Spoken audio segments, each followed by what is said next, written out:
Hey, everybody. Welcome to Brownstone's Best Business Review, your hip hop edition for the month of November. I'm Paulette. I'm a part of Brownstone Worldwide. You're in the Brownstone Worldwide studios. And today I have an amazing group that a lot of us love still today. I don't even know where to begin because we've been chatting backstage, right?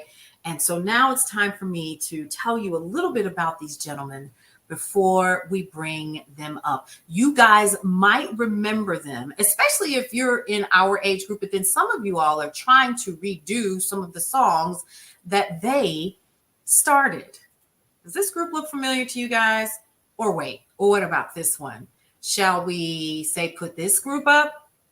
We've got the Force MDs in the building, everybody, and we're going to be spending some time finding out what it was like for them back in the day and what they're doing now and how integral their melodies have been when it comes to hip hop. So perhaps no group embodies the spirit of classic 80s hip hop, R&B, soul more than the iconic and unstoppable Force MDs.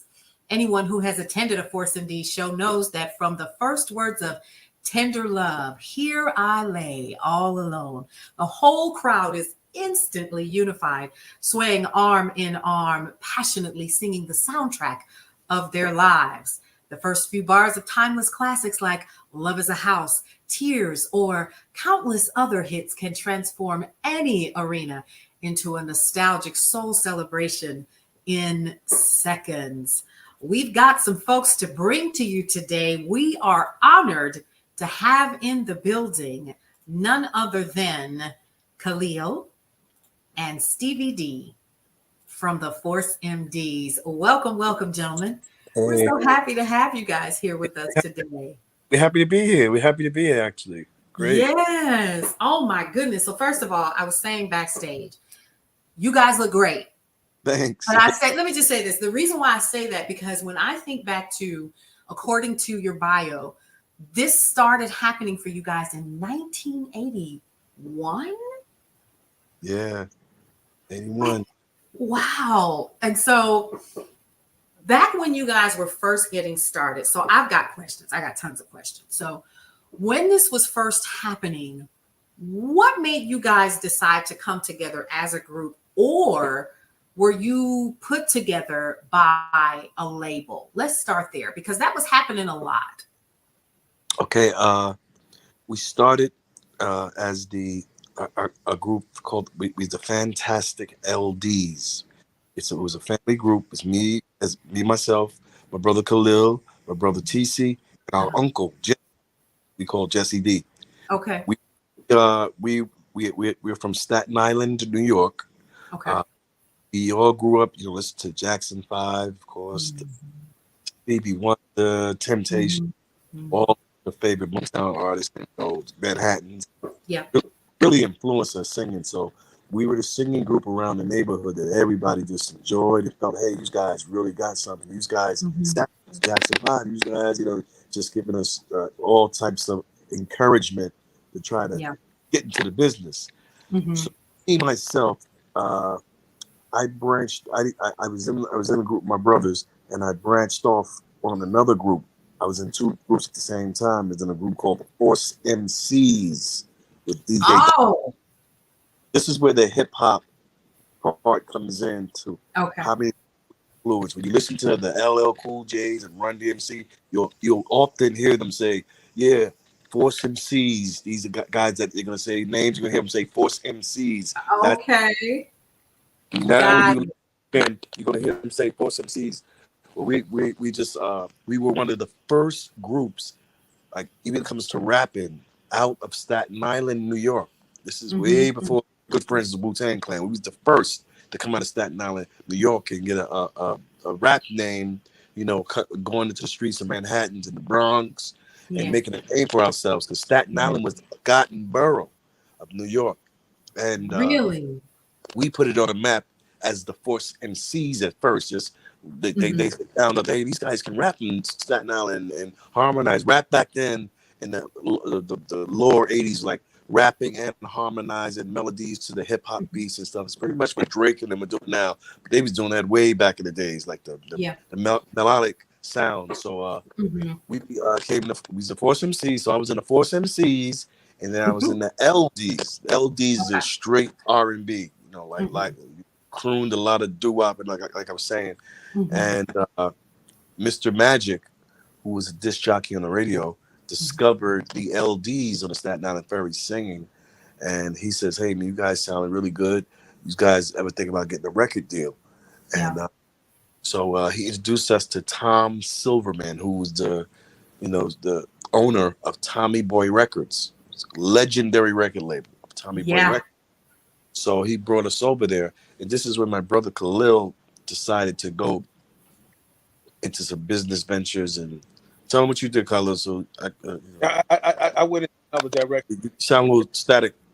You got say it again. I went into another direction, and then I came back. But yeah, you can finish. He went into another direction. So what we did was we went and I got Mercury from the Force MCs, who came with the LDs to this audition. And on our way to the audition, we picked up Trisco Pearson, who was on Staten Island Ferry on that ride to the audition. Yeah. And, they looked at us and said, "Hey, it's a little Mr. Magic. Hey, it's a little different guys in the group that I seen on Staten Island Ferry." So we just Lil did this, and this is the group now, and we started performing, singing for him, and he was blown away. Tom Silverman was blown away by our vocal abilities, and he says, "I got to sign you guys." He said, "What else do you guys do?" And we said, "We can rap also." And he found out we was the guys that was in the Bronx and Harlem that can rap as the Force MCs. Mr. Magic heard the whispers about us, but never met us until he met us at that audition. Didn't realize it was the Force MCs that was also and rapping. And he said, "Oh wow, I got two groups into one." So he said, "What are you gonna call yourselves?" So we couldn't say the LDs anymore, because the LDs is stand for my brother Khalil, me, my brother TC, and Jesse. Got it. D's and Daniels, because Jesse's last name is Dan. He's our uncle. His last name is Daniels. And Mercury and Trisco has different initials to their last name, so it wouldn't match. So we had to use Force. He said, "So let's call you guys the Force MCs." He says, "We can't be Force MCs because we sing too." So we had that C to a D as musical diversity. Like I said, it's from musical diversity because we could sing. Okay. So there he was. He says, "All right, I guess we're gonna call you guys the Force MDs then," and that's how we got the name. And the rest is You right. It's a lot of daggone history. So listen, that's amazing. So I know you all were super young when this was happening. Did you all know at the time what you were getting ready to embark on? Did you have any idea what was happening? Were you excited? Were you like, "Yo, we getting ready to get rich"? What was going through your head at the time? Well, we felt it's all like shaking the dice and hoping we get lucky. We felt we had the talent, and our first recording was a song called "Let Me Love You," which is one of the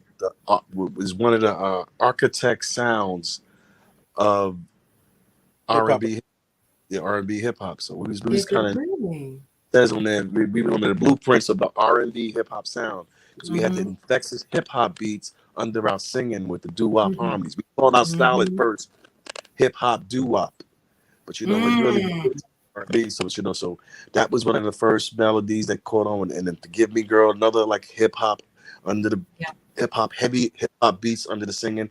And then the first record the main record that really established R&B hip hop is a song that we made called "Itching for a Scratch." I remember it well. I do. I remember that. Yeah. And so it took off because they were playing it in my neighborhood. Right. And it was whenever it came on, it was like, yo, don't turn that. Because remember, hip hop was still so new back then. We were hearing it, but growing up where we didn't hear a lot of Black music at all. We just didn't. And so quiet as it's kept speech was spending time at the local AM radio station. And that's how a lot of us got introduced to hip hop, including you guys. He was playing y'all. And so Itching for a Scratch, we did it. I'm sure that Tommy Boy. He's always sending Tommy Boy record. It was like record pools. You see all Tommy Boy records. Because Tommy Yeah, Boy's a very important independent label back then that really was a high representation of hip hop. it So I was. know you got a lot of records coming from Tommy Boy, De La Soul, Mhm. Naughty by Nature, everything Oh coming my from Tommy goodness, Boy. yes, Yeah, absolutely. yeah, Coming out of that. And so you guys, whenever we would see you, so now I'm having flashes to seeing you guys as music videos and the hair. Let's talk about the hair, right? So yeah, like the listen, yeah, because I had a Jerry curl too, don't play. So I had the Jerry curl. We was down and the furs and the sitting on the stoop and singing about here I lay all alone, yeah. tossing and turning, right? But I have to say, if the history of the Force MDs, once we started coming out with the itching for scratches and forget Yep. let me love yous, we we found out one of our strongest points was our ballads. Our Yes. first top 10 ballad was Tears. If you know this, top 10 ballad was Tears. That's the one that Okay. broke the barrier. Like, wow, these guys can really sing. They sing like the Temptations, really like soul You singers. all were bad. So, and then we came out with like Here I Go Again. Those are Mm, power ballads that we put in. Then Tender yes. Love, which was on the Crush movie Groove. soundtrack of Crush Yeah. Groove. I just wait till you ask. Okay, if you wanted to ask a question, No, go ahead. I'm loving it. Y'all go ahead. I'm just here, just like reminiscing, thinking about what was I doing back then, getting in yeah. trouble. Well, Tender Love was on the Crush Groove movie soundtrack. Uh, at one point, we had an opportunity to get in the movie, because Mhm. we was a hip hop R&B group, but it didn't happen. Of course, New Edition got into the movie. It was all great. We was happy. They got into the movie, so they had soundtrack available. So Tender Love was going to go to New Edition at one time, but Mm.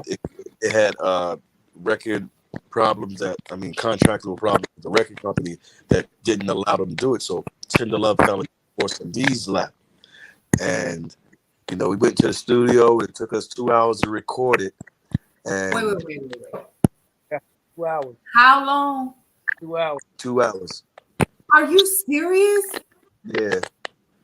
Yes, Oh indeed. wow. Yeah. And, one of the guys of the group is arguing about, he was an argue, but he was like, hey, man, this record needs drums, man. It needs drums. He's telling Terry Lewis and Jimmy Zan that.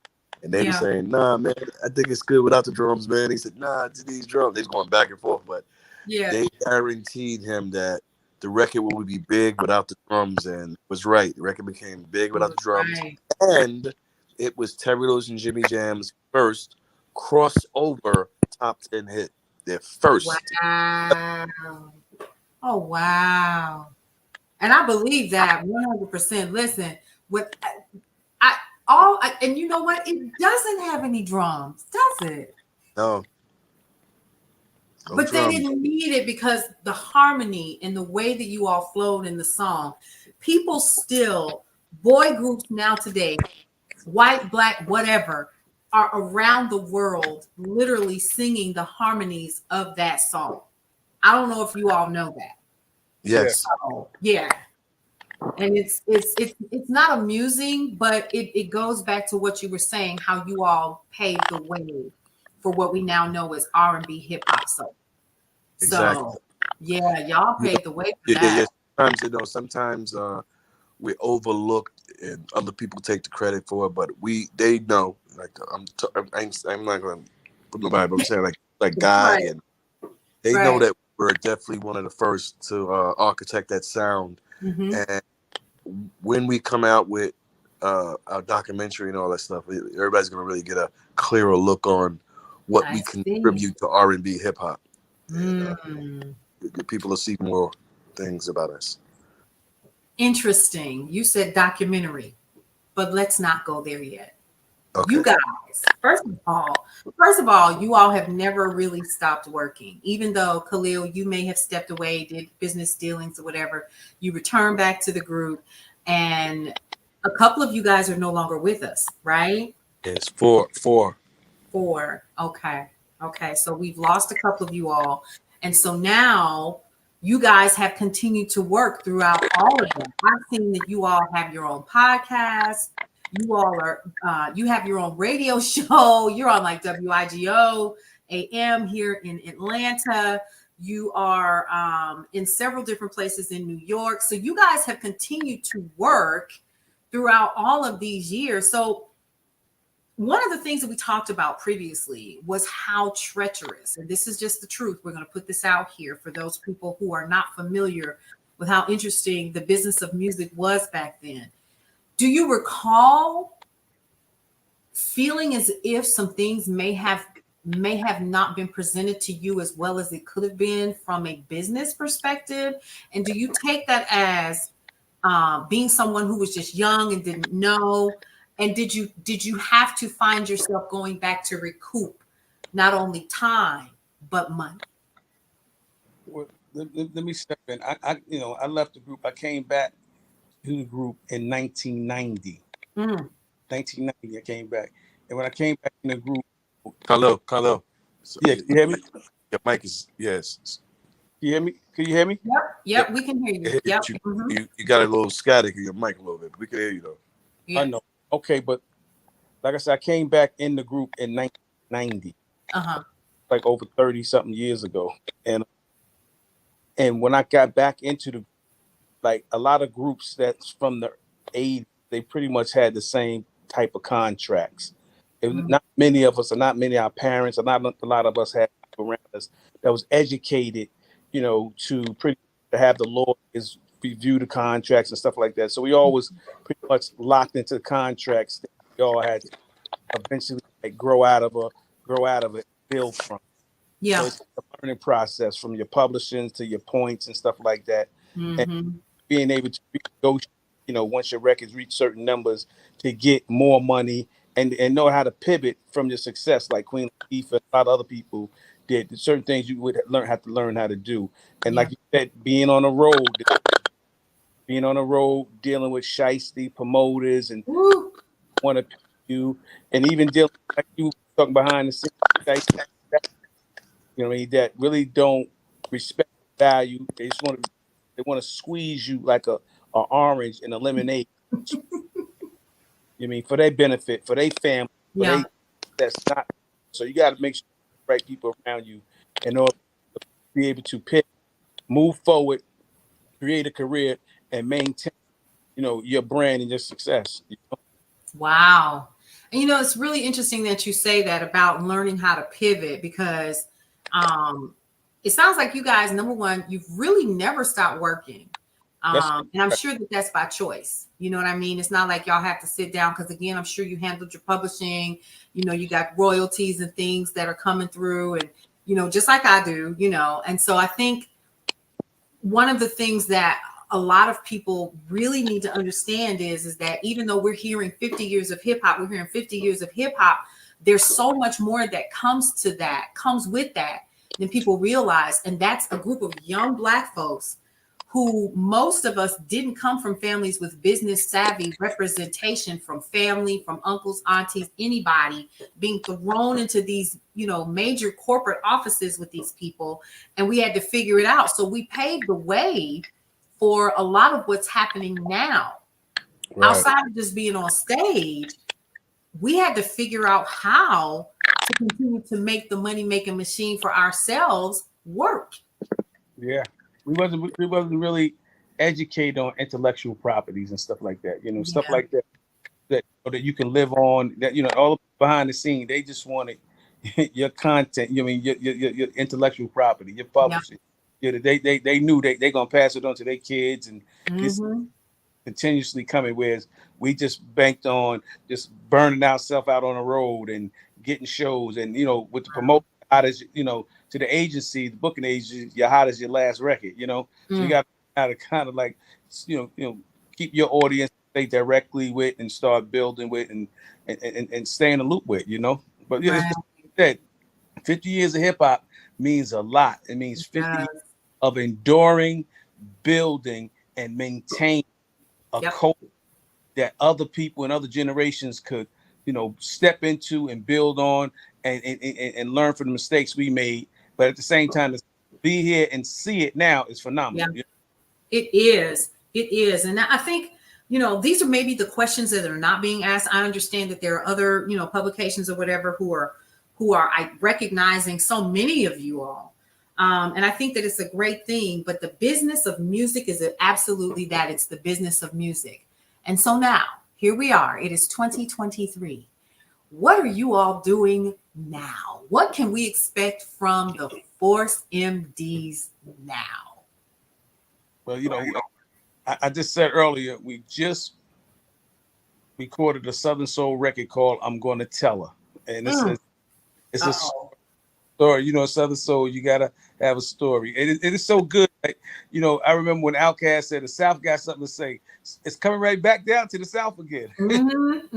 Absolutely. And y'all already know there's an audience waiting on you all.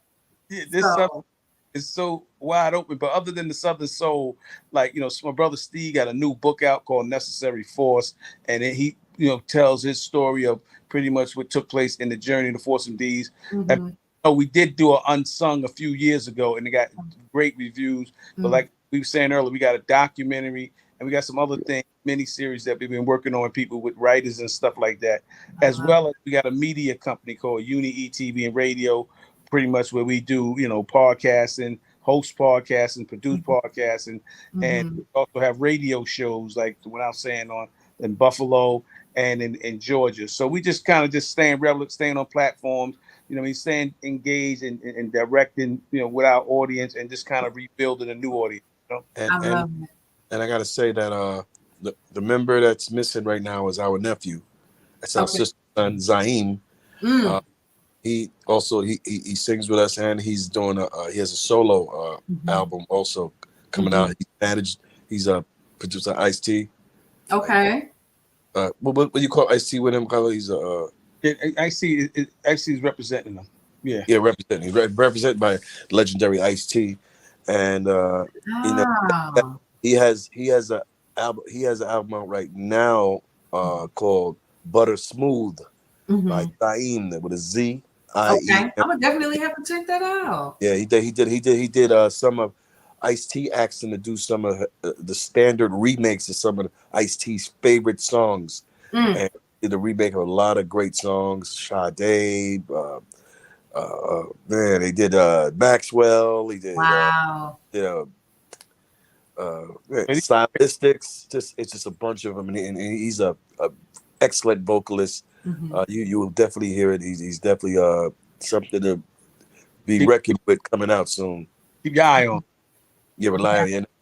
We besides our newest single that we just gonna release November 11th, right? Yeah. Okay. Yeah, it'll probably be available on music outlets. We're gonna try to shoot a video before that, but we made records prior to that. One called "Make You Happy." So, great song. It's really a great song by us. It's only 3 of us now, but we still got the Force MD sound, and we're a family-related group, orientated group, so we all pretty sound similar. So it definitely sounds great. It's called "Make You Happy." We have a song called "Fly With You." These are some of the songs we just put out before this previous one we're about to put out now. Yeah. Wow. Another one called "Don't Rush." Don't rush. Yeah, and a song called Rush. Yeah. Wow. So you gentlemen are just out here just still rocking out and killing the game. Let me not say that. You all are busy. We're gonna stop saying the we try to stay busy. That's excellent. The blessing of the being busy is definitely we enjoy performing the audiences everywhere we go, and getting a great reaction, and just really them appreciating what brought to music, and it's a good feeling knowing that we're here still representing the legacy of the Force MDs, the members we lost, my brother TC, Uncle Jesse, cousin Mercury, and Trisco, and those are the 4 members. Like on that album cover, you just say with the fur jackets, I'm the only one. That album cover, all 4 of those guys passed away. I'm the only one alive from that. With the wow. So we, like I said, it was a blessing. My brother Khalil coming back in the 90s, and my brother TC and Jesse was still alive. He came back to the group, and Khalil came back to the group in 1990. And so me and Khalil, just been really just spearheading the whole down the group. for all the years. And it's a blessing to have our nephew. He's a great addition. But we're gonna keep the legacy going because we know that they're up there heaven looking down on us, man. Absolutely. We feel them with us, Right. And Dr. Rock, I gotta shout them out. That's what these for some C's. Our cousin came on, DJ Dr. Rock. Okay. And you know what I love? The fact that you continue to acknowledge them, and even reading through your bio and making sure that, everyone is continuing even in spirit to be a part of what you all are doing. And so that's, big shout out to you all for that and showing that love and that honor for that. And I really appreciate you all for coming on. I know we said it was going to be 15 minutes. We've gone 5 minutes over, and I could probably continue to keep talking to you all. Yeah. However, so we know where to find you all, and that would be, let me go ahead and put your information up here. Okay, so we can share that with our audience. They can find you guys on all things social media, official Force MDs, the official, not it's official Force MDs. And then also at your website, theforcemds.com, That's where they can find you, gentlemen, and what you all have going on. Are you guys going to be doing any live performances anywhere anytime soon? I actually just did it yesterday. Us and Dougie Freshman in South Carolina right now. We still in a hotel right now. Really? Oh my goodness! We in so I feel really bad now. Y'all out here working? We in North Augusta. Yeah, North Augusta, South Carolina. Really? Yeah, it had a 50-year show out here yesterday. 50-year hip hop show out here yesterday. It was us. Wow. Fresh and 69 boy. It's a nice lineup.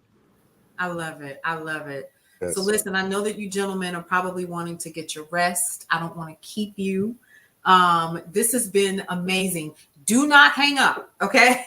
I'm getting ready to stop the recording, okay? For those of you all who will be watching this in the future, most definitely we'll have links and things available for you all in the magazine, Brownstone Living Magazine, for you all to go ahead and click through, watch some old videos, get caught up with what they've got now that's happening, and find out how you can listen to them on their podcast, through their own network, and to check out that new Southern Soul album, because I can't wait to hear that. I'm going to tell her. Song. I'm going to tell her. It's a song. It's called I'm Gonna Tell Her. There you go. Okay. All right. Now I'm going to be reaching out to see if I could get a copy. How about that?